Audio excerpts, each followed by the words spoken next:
नमस्कार, आप देख रहे हैं न्यूज नेशन। आपके साथ मैं हूं सबीना तामंग। देशमुख तमाम बड़ी जरूरी खबरों के साथ हम हाजिर हैं। शुरुआत करेंगे इस वक्त की बड़ी खबर के साथ, जो कि दिल्ली से हमारे पास आ रही है। दिल्ली के चित्तरंजन पार्क इलाके में दर्दनाक हादसा हुआ है। एक मकान अचानक भर कर गिर गया। 3 तस्वीरें मौके की आपके सामने। इलाके में अफरा तफरी मच गई। इसके गिरते ही स्थानीय लोगों की मदद से प्रशासन राहत के काम में जुटा हुआ है। मलबे में 2 लोगों के अब भी दबे होने की आशंका है। दमकल की कई गाड़ियां इस वक्त मौके पर मौजूद है। राहत और बचाव का काम भी जारी है। मलबा हटाया जा रहा है तेजी से, ताकि अगर जिंदगियां इसके नीचे दबी हुई हैं तो उन्हें फौरन महफूज किया जा सके। फिलहाल 2 लोगों के दबे होने की आशंका यहां पर जताई जा रही है। देश की राजधानी दिल्ली के सीआर पार्क की ये तस्वीर आपके सामने मौजूद है। तो हादसे की खबर मिलते ही अपने की तलाश में लोग वहां पहुंचे। क्या कुछ लोगों का कहना है, आपको सुनवाते हैं। अभी इन लोगों का कहने के अनुसार है, पुलिस भैया का कहने के अनुसार 2 आदमी गया हुआ है रेस्क्यू के दौरान। जो हम एम्बुलेंस में बैठे हुए थे तो उसका नाम तपन मंडल था, उन्होंने बताया। तो उनका कहना है कि हम जिनको मैं खोजने आया हूँ, ट्रुमल मंडल को, वो अभी दबा हुआ है। काम करने के लिए आया, जैसे फोन गए वो से हम लोग दौड़ते दौड़ते आ गए, भाग के। अभी हम लोग अभी डिस्ट्रिक्ट क्लास में बिहार से आए हम लोग, किंतु डिस्ट्रिक्ट कला जिले में रहते हैं।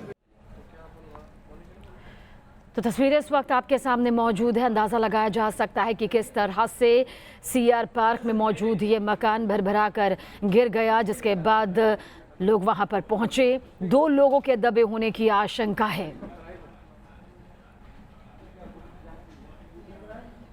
और आइए फटाफट अंदाज में रुख करते हैं सरपट 100 खबर की तरफ।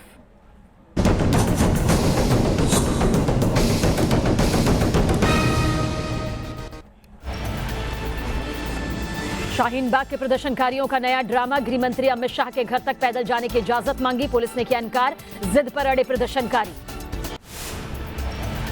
शाहीन बाग के प्रदर्शनकारियों को पुलिस ने रोका। सुरक्षा के मद्देनजर 3 लेयर सिक्योरिटी तैनात। शाहीन बाग के प्रदर्शनकारियों को रोके जाने पर बोले डीसीपी आरके मीणा, प्रदर्शनकारियों के पास ना ही कोई परमिशन, ना ही किसी ने दिल्ली पुलिस से कोई बात की। जो प्रोटेस्टर्स हैं उन्होंने कोई प्रायर परमिशन नहीं ली है माननीय गृह मंत्री जी से और उनके आवास से या उनके ऑफिस से। कहीं कोई इन्होंने हमें ये नहीं बताया, तो क्योंकि इनकी संख्या बहुत ज़्यादा है, ये बहुत संख्या में जाना चाहते हैं, इनको अलाउ नहीं किया जा सकता। 1 से ज़्यादा डिस्ट्रिक्ट इसमें इन्वॉल्व हैं। परमिशन के लिए भी सफिशिएंट टाइम इनको देना चाहिए था दिल्ली पुलिस से। बाग में बड़ी तादाद में धरने पर बुजुर्ग महिलाएं भी बैठी हैं। महिलाओं ने कहा सरकार को नागरिकता कानून को वापस लेना चाहिए। मार्च से पहले शाहीन बाग में जुटी भीड़, अमित शाह से मिलना चाहती है भीड़। कल प्रदर्शनकारियों ने की गृह मंत्री से मिलने की घोषणा। गृह मंत्रालय के सूत्रों के मुताबिक शाहीन बाग के प्रदर्शनकारियों से मिलने का गृह मंत्री का फैसले का फिलहाल कोई प्लान नहीं। बातचीत का भी कोई प्रस्ताव नहीं मिला। केंद्रीय गृह राज्य मंत्री जी किशन रेड्डी का बयान, कहा शाहीन बाग के प्रदर्शनकारियों के साथ अमित शाह की कोई मीटिंग तय नहीं। नागरिकता कानून पर पीएम मोदी ने बड़ा बयान दिया। वाराणसी में उन्होंने कहा सीए पर उनकी सरकार अडिग है और इसे वापस नहीं लिया जाएगा।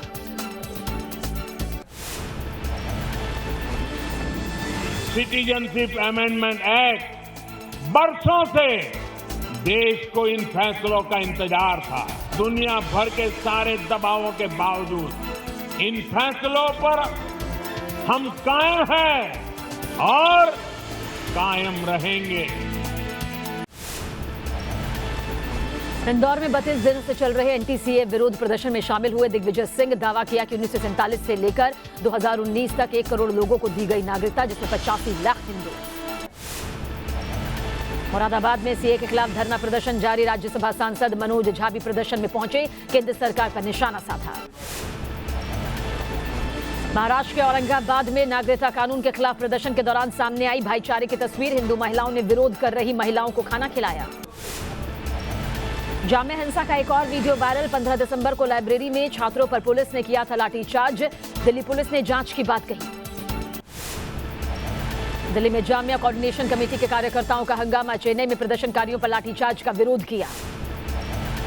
दिल्ली के लगातार 3री बार मुख्यमंत्री बने अरविंद केजरीवाल। उपराज्यपाल अनिल बैजल ने केजरीवाल को दिलाई पद और गोपनीयता की शपथ। अरविंद केजरीवाल के बाद मनीष सिसोदिया ने ली पद और गोपनीयता की शपथ। पिछली सरकार में डिप्टी सीएम थे मनीष सिसोदिया। केजरीवाल कैबिनेट में सत्येंद्र को फिर मिली जगह। सत्येंद्र जैन को उपराज्यपाल ने दिलाई पद और गोपनीयता की शपथ। गोपाल राय ने भी पद और गोपनीयता की शपथ ली। पिछली सरकार में परिवहन मंत्री थे गोपाल राय। बाबरपुर सीट से चुनाव जीते हैं गोपाल राय। कैलाश गहलोत ने भी ली पद और गोपनीयता की शपथ। राजेंद्र पाल गौतम को भी मंत्री बने। उपराज्यपाल ने पद और गोपनीयता की शपथ दिलाई।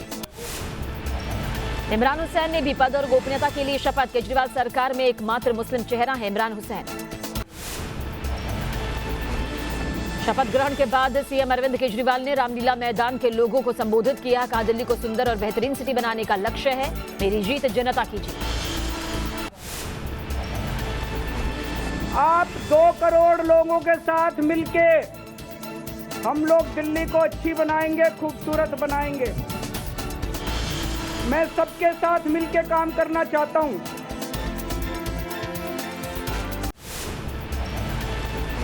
रामलीला मैदान में जनता को संबोधित करते हुए अरविंद केजरीवाल ने कहा, वो पीएम मोदी के साथ मिलकर दिल्ली का विकास करेंगे। कि किस तरह दिल्ली को दुनिया का नंबर 1 देश बनाना चाहते हैं हम लोग। हम केंद्र सरकार के साथ मिलकर काम करेंगे। अरविंद केजरीवाल ने हम होंगे कामयाब का मशहूर गाना भी गाया।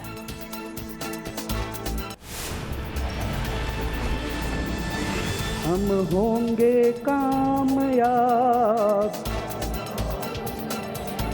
हम होंगे कामयाब, हम होंगे कामयाब। केजरीवाल सहित कुल 6 मंत्रियों ने ली पद और गोपनीयता की शपथ। पिछली सरकार में भी 6 ही मंत्री थे। किसी नए चेहरे को मौका नहीं मिला। शपथ ग्रहण में पहुंचा केजरीवाल का परिवार। माता पिता और बच्चों के साथ पत्नी सुनीता ने भी की शिरकत। रामलीला मैदान में शपथ ग्रहण का भव्य समारोह। शपथ ग्रहण में शामिल हुए लाखों लोग। अरविंद केजरीवाल के शपथ ग्रहण में बड़ी तादाद में युवा भी पहुंचे। केजरीवाल के समर्थन में लहराए पोस्टर्स। शपथ ग्रहण समारोह में लोगों ने ली नवनिर्वाचित विधायक आतिशी के साथ सेल्फी। कालकाजी से विधायक हैं आतिशी। शपथ ग्रहण में छाया नन्हा केजरीवाल। हाथों में तिरंगा और झाड़ू लेकर किया आकर्षित। शपथ ग्रहण को लेकर लोगों में भारी उत्साह देखने को मिला। झाड़ू के पंख में केजरीवाल की फोटो लगाकर पहुंचा समर्थक। शपथ से पहले मनीष सिसोदिया ने कहा, अगर अरविंद केजरीवाल सोचते हैं कि कैबिनेट को रिपीट करना चाहिए तो इसमें कुछ गलत नहीं। लोगों को पिछली कैबिनेट का काम पसंद आया, इसलिए जनता ने वोट किया। शपथ से पहले गोपाल राय का बयान। कहा, दिल्ली की जनता से किए 100 वायदों को करेंगे पूरा। कहा, दिल्ली को विकास मॉडल बनाएंगे। आज शपथ लेने के बाद से कल से ही काम शुरू कर देंगे। शपथ से पहले बोले राजेंद्र गौतम, दिल्ली की जनता से किए वायदे करेंगे पूरे। आपने नहीं, दिल्ली की जनता ने चुनाव लड़ा। केजरीवाल की शपथ को लेकर हुई जबरदस्त तैयारी देखने को मिली। मैदान में लगे थे केजरीवाल नायक के पोस्टर्स। केजरीवाल के मंत्री गोपाल राय ने शहीदों के नाम पर ली शपथ। इमरान हुसैन ने अल्लाह और राजेंद्र पाल गौतम ने शपथ में बुध का नाम दिया। केजरीवाल सरकार की पहली कैबिनेट बैठक कल। जल्द हो सकता है मंत्रियों के विभागों का बंटवारा। बदले जा सकते हैं कुछ विभागों के मंत्री। केजरीवाल के शपथ ग्रहण में पहुंचे बीजेपी विधायक विजेंद्र गुप्ता। विजेंद्र गुप्ता ने केजरीवाल सरकार पर लगाए फिजूल खर्ची के आरोप। केंद्रीय स्वास्थ्य मंत्री डॉक्टर हर्षवर्धन ने साधा केजरीवाल पर निशाना। कहा, केजरीवाल छोड़े अपना ईगो। हर्षवर्धन बोले, हाथ जोड़कर प्रार्थना राजधानी में लागू करे आयुष्मान भारत योजना। दिल्ली के एसीआर पार्क में एक इमारत ढही। मलबे में 2 लोगों के दबे होने की आशंका। दमकल की 5 गाड़ियां मौके पर मौजूद। मलबे में फंसे लोगों को निकालने की कोशिश जारी। दमकल कर्मी, दिल्ली पुलिस और स्थानीय लोग राहत और बचाव के काम में जुटे। जो इमारत ढही वो अंडर कंस्ट्रक्शन इमारत थी। बिल्डिंग में कई दिनों से काम जारी था। पीएम मोदी ने दी वाराणसी के लोगों को सौगात। पीएम मोदी ने 1250 करोड़ की लागत से बनने वाली 50 परियोजनाओं की शुरुआत की। पीएम मोदी ने चंदौली जिले के पड़ाव में पीड़ित दीनदयाल उपाध्याय की 63 फीट ऊंची पंडित प्रतिमा का किया अनावरण। अब तक की सबसे ऊंची प्रतिमा का अनावरण।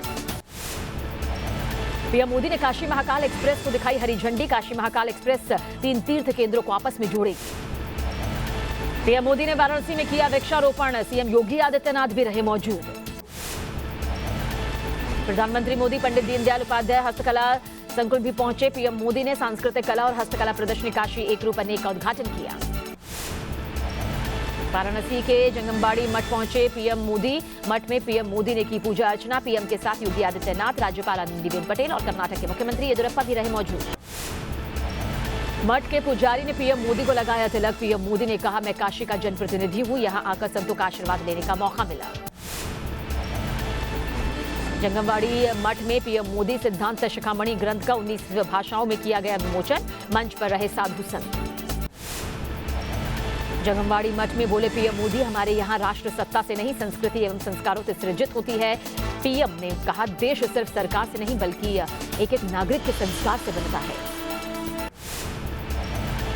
वाराणसी के बाबतपुर एयरपोर्ट पर राज्यपाल आनंदीबेन पटेल और सीएम योगी आदित्यनाथ ने किया पीएम मोदी का स्वागत। पीएम मोदी ने वाराणसी के एक रिक्शे वाले को भेजा खत। बेटी की शादी की दी बधाई। रिक्शे वाले ने पीएम मोदी को निमंत्रण भेजा था। महाराष्ट्र की गठबंधन सरकार पर जेपी नड्डा का निशाना। कुर्सी के लिए विपक्षी दल एक साथ आए। महाराष्ट्र में कभी नहीं करेंगे किसी के साथ गठबंधन। दिल्ली पुलिस के 73वें स्थापना दिवस में शामिल हुए गृह मंत्री अमित शाह ने कहा, दिल्ली पुलिस किसी की भी दुश्मन नहीं। पुलिस शांति और सुरक्षा व्यवस्था बनाए रखने का काम बिना किसी जाति को देखकर करती है। भारत तिब्बत बॉर्डर पर पहुंचे खेल मंत्री किरण रिजिजू। उत्तराखंड के औली में आईटीबीपी जवानों के संग वक्त बिताया। आरएसएस प्रमुख मोहन भागवत के गुजरात दौरे का आज दूसरा दिन। अहमदाबाद में आज आरएसएस कार्यकर्ताओं और उनके परिवार से मुलाकात करेंगे। आरएसएस प्रमुख मोहन भागवत का विरोध प्रदर्शनों पर बड़ा बयान। कहा, आराम तलबी के तमाम साधनों के बावजूद हर कोई नाखुश, सब कर रहे हैं आंदोलन। बीएसपी अध्यक्ष मायावती का कांग्रेस और बीजेपी पर निशाना। ट्वीट कर दोनों को बताया पिछड़ों और आरक्षण का विरोधी। लखनऊ में कांग्रेस से निकाला आरक्षण बचाओ मार्च। प्रदेश अध्यक्ष अजय लल्लू, पीएल पुनिया समेत कांग्रेस के दिग्गज नेता हुए शामिल। हजरतगंज के अंबेडकर प्रतिमा पर खत्म हुई यात्रा। चीन में कोरोना वायरस का कहर जारी। मरने वालों की तादाद बढ़कर 1655। 68,000 से ज्यादा लोग वायरस इन्फेक्टेड। चीन के हुबई प्रांत में 400 बेड का नया अस्पताल बनकर तैयार। चीन में 24 घंटे में 143 मरीजों ने दम तोड़ा। जापान के डायमंड प्रिंसेस क्रूज से कोरोना पीड़ित भारतीयों को उतारने की तैयारी में जुटा भारतीय दूतावास। जहाज में 3 भारतीयों में कोरोना वायरस की पुष्टि। चीन में कोरोना वायरस के कहर के बीच सामने आई अनोखी तस्वीर। वुहान के एक अस्पताल में डांसिंग थेरेपी, मरीजों को खुश करने की कोशिश। चीन पर डब्ल्यूएचओ की नजर। कोरोना से निपटने के लिए डब्ल्यूएचओ के महानिदेशक टेड्रोस एडहोम ने चीन की तारीफ की। चीन में जगह जगह लगी हैं डब्ल्यूएचओ के गाइडलाइन। चीन में फंसे नागरिकों को निकालने के लिए नेपाल एयरलाइंस का विमान वुहान रवाना। वुहान में नेपाल के कई नागरिक फंसे। कोरोना की वजह से गोरखपुर में चीनी खिलौने की कीमतों में इजाफा। चीनी खिलौने के आयात पर फिलहाल रोक लगी। मैक्सिको के ज्वालामुखी में भयंकर विस्फोट की तस्वीर सामने आई। 1200 मीटर तक उठा लावा। आसमान पर छाया धुएं का गुब्बार। यूपी के हरदोई में मामूली विवाद में चचेरे भाइयों ने चले लाठी डंडे। हाईवे पर जमकर हुआ हंगामा। सोशल मीडिया पर वायरल वीडियो। यूपी के फिरोजाबाद में स्कूल में बदमाशों का हमला। जमकर मचाया उत्पात। स्कूल के अंदर फायरिंग करके फरार। यूपी के आगरा में तेज रफ्तार का कहर। टैंकर ने ऑटो को मारी टक्कर। हादसे में 2 की मौत, 4 गंभीर रूप से जख्मी। मैसूर में बस में आग लगने से हड़कंप मच गया। टायर फटने के बाद बस में लगी आग। देखते ही देखते पूरी बस जलकर खाक। महाराष्ट्र के ठाणे में लेक सिटी मॉल में भीषण आग। कड़ी मशक्कत के बाद आग पर पाया गया काबू। दिल्ली के रोहिणी इलाके में झुग्गियों में लगी भीषण आग। दमकल की 12 गाड़ियों ने आग पर काबू पाया। हादसे में कोई हताहत नहीं। यूपी के मेरठ में जूते के शोरूम में लगी भीषण आग। आग से लाखों के नुकसान की आशंका। रसोई गैस के दाम में बढ़ोतरी के खिलाफ कांग्रेस का हल्ला बोल। सिलीगुड़ी में यूथ कांग्रेस के कार्यकर्ताओं ने प्रदर्शन किया। गैस सिलेंडर लेकर सड़क पर उतरे यूथ कांग्रेस कार्यकर्ता। पुलिस ने कई प्रदर्शनकारियों को हिरासत में लिया। गैस की कीमत को लेकर बेंगलुरु में भी कांग्रेस कार्यकर्ताओं का प्रदर्शन। सड़क पर उतरी महिला कार्यकर्ता। विरोध प्रदर्शन में भारी तादाद में महिला कार्यकर्ता हुई शामिल। लकड़ी से आग जलाकर लोगों को चाय पिलाई। बड़ी कीमत वापस लेने की मांग की। कन्नौज में लाइव एनकाउंटर का वीडियो सामने आया। गिरफ्त में आया शातिर हिस्ट्री शीटर। कई मामलों में पुलिस को इसकी तलाश थी। हाथरस के जिला अस्पताल में बीमार चाचा को भतीजे ने डंडे से पीटा। डंडे से पीटने का वीडियो वायरल। बागला जिला अस्पताल के इमरजेंसी के बाहर का मामला। पश्चिम बंगाल के मुर्शिदाबाद में पुलिस को मिली बड़ी कामयाबी। 4 हथियार तस्कर गिरफ्तार। भारी तादाद में हथियार और गोलियां बरामद। यूपी के फिरोजाबाद में एक स्कूल क्लास चलते समय फायरिंग, स्कूली बच्चों में दहशत, 5 दबंगों के खिलाफ मामला दर्ज। लखनऊ के सिविल अस्पताल में तीमारदार का हंगामा, आईसीयू में मौजूद डॉक्टर और नर्स को पीटा, 2 जख्मी। यूपी के कन्नौज में पुलिस की हिस्ट्री शीटर से हुई मुठभेड़, बदमाशों की गोली से एसआई जख्मी, जवाबी फायरिंग में बदमाश के पैर में लगी गोली। नासिक में एक महिला को पेट्रोल छिड़ककर जिंदा जलाकर मारने की कोशिश, बेखौफ बदमाशों ने बस स्टॉप पर की वारदात, पीड़ित महिला को अस्पताल देखने पहुंचे सीएम उद्धव ठाकरे। यूपी के महोबा में गुजरात पुलिस की साइबर क्राइम टीम ने ठगी का किया भंडाफोड़, 37 लाख से ज्यादा कैश, ज्वेलरी बरामद, आरोपी फरार। बिग बॉस सीजन 13 के विनर बने सिद्धार्थ शुक्ला, आसिम रियाज रहे रनर अप, सिद्धार्थ शुक्ला को मिला 50 लाख रुपए की इनाम राशि।